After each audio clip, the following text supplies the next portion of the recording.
Hi guys, so this is a VR to PreppersUnion, uh, and basically 4 firearms that I won't be without. So here we go. We'll go from small to large. Taurus PT-145. It's got a 10 round magazine, one in the chamber. That's 11 rounds. It's a pocket pistol. Yeah, I said it. A 45 ACP pocket pistol with 11 rounds. Okay. I think that pretty much sums it up. Second, Glock 21.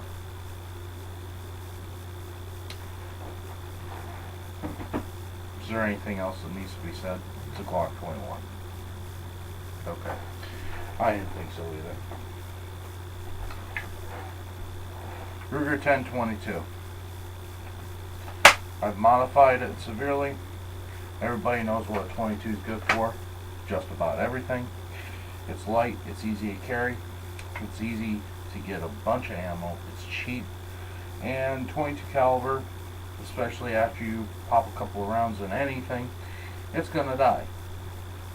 Now granted, it might take a few more rounds than what you would expect, but on the other hand, than what you would want, but on the other hand, eventually you'll kill it. And especially if you've got 25 round magazines, yeah, even if you dump the whole magazine, let's just say, I don't care who they are, they're not going to continue walking because they'll have 25 rounds of 22 rounds. Alright. Fourth weapon, Mossberg 12 gauge.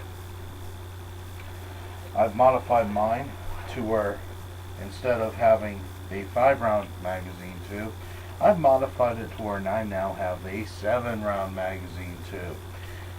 That makes this an 8 round weapon. Great thing about it is that it basically took a 500, Mossberg 500, and more or less turned it into a 590, minus the metal trigger guard.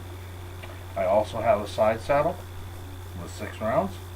I have a Kicklight tactical stock on it, pistol grip. I have 5 rounds in the back here, so that gives me a total of 11 rounds on the weapon itself. Add 7 in the magazine and 1 in the chamber. Now I have 19 rounds in the weapon by itself. I have a 3-point sling that I've modified to be either that can be worn and used as either a 3-point or a modern 2-point sling. I've already gone over that in one of my earlier videos tonight. So there you go. Why the shotgun? Well, a couple of reasons. One, versatility.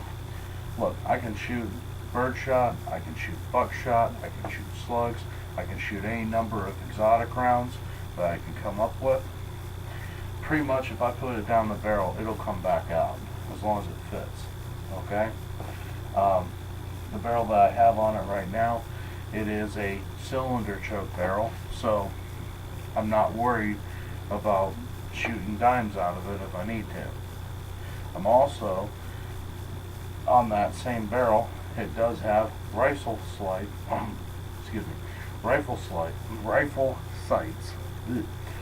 that are similar to my 1022 in that they look about the same. So it will give me better point and aim capabilities and better sighting abilities than what I had previously.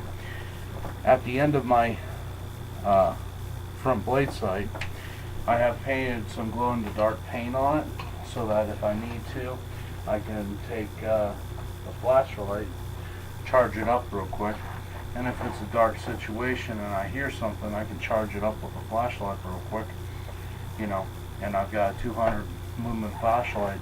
I'll charge it up within less than 5 seconds, and now I've got a glow-in-the-dark bead that I can use. So that's something else that's a benefit to me about this weapon.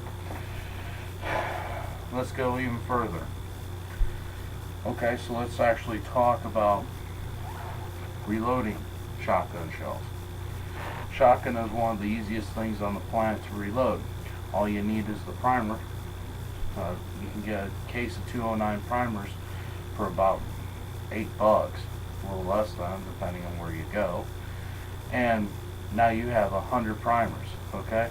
If you keep the shells that you have just shot and knock the primer out of it, you can slap another primer in, add 100 grains of black powder. I'm not saying smokeless, it gets a little crazy. There's too much variance, but if you stick with black powder, you're fine. And with that black powder, then you can add 100 grains of projectile or shot, if you choose to.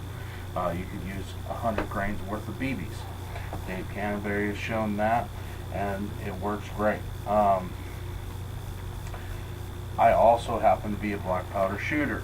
I've been shooting black powder ever since I was 16 years old. The thing is that, well, probably 14, somewhere in there. Anyway, and I've also got a bunch of 44 caliber lead balls lying around. Well, if I take that same shot shell, added a decent wad to it, throw 3 of those 44 caliber balls in there with the load of black powder at 100 grains, maybe I'll ramp it up. Maybe I'll put, 105 or 110 grains of black powder in it this time. But now I've got 3, maybe 4 44 caliber lead balls coming straight at my opponent. Is it going to be a long range shot? No, it's not. But on the other hand, short distances, yeah, it'll mess them up, that's for sure. Okay? So not only do we have those opportunities, let's also think about the fact that, if there's a thing where I'm in a situation where I need to survive in the woods for a while, I've got primers, I've got black powder with me. If I find some very small gravel, I can just as easily use that, as long as I have a decent wad now to protect my barrel. But as long as I have a decent wad, I'm fine there too. Just close it up with candle wax on top of your wadding material, which could just as easily be just a strip of cloth. Okay? So you can do it that way. The other thing that you can do is, if you're really hard up for slugs, well, if you have birdshot, you can use a cut shell through a cylinder bore. Okay? Through a cylinder bore, you can most likely make a cut shell work. Now, on the other hand, are you going to want to do that in a modified choke or even a full choke? Heck no, you'll blow your barrel in half. But through a cylinder bore, which is what I have, that is fine. Okay? That is an option. Okay? Let's talk about other options that I have. Maybe I'm not able to find any of these things and I don't have a birdshot, and all I've got is shell, primer, powder. That's it. And I need a deer. Well,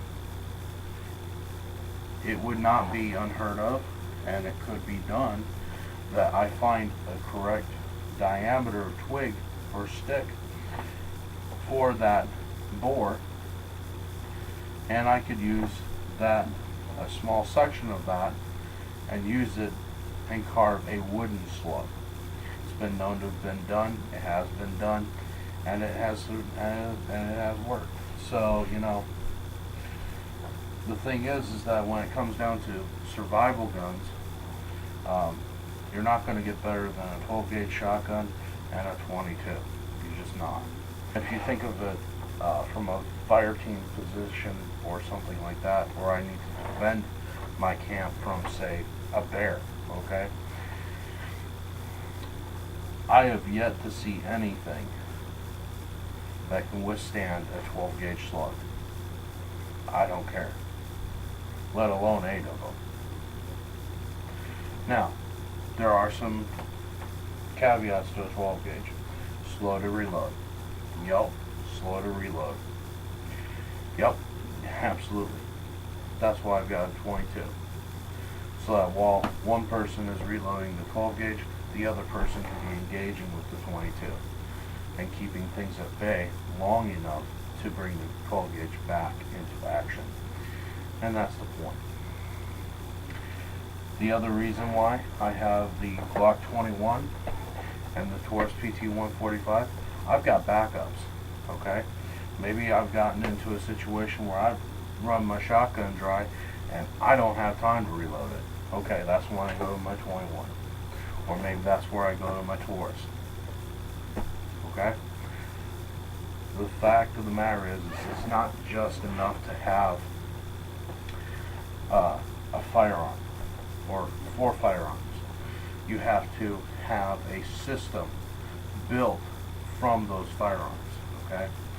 You need to have a primary weapon and a secondary weapon, and quite honestly, a tertiary or a third weapon would be good too. And that's just firearms. That's firearms alone. We're not even talking knives yet. Okay? That's my philosophy on it. That's my way of thinking. Is if I'm having to defend my camp, I want to have a primary weapon, I want to have a secondary weapon, I want to have a third weapon, you know, straight on down. Because no matter what happens, the fastest reload is the second gun. That's just the way it is. So, anyway, thanks guys. I appreciate your comments, I appreciate your views, I appreciate your time. Defend your homes wisely.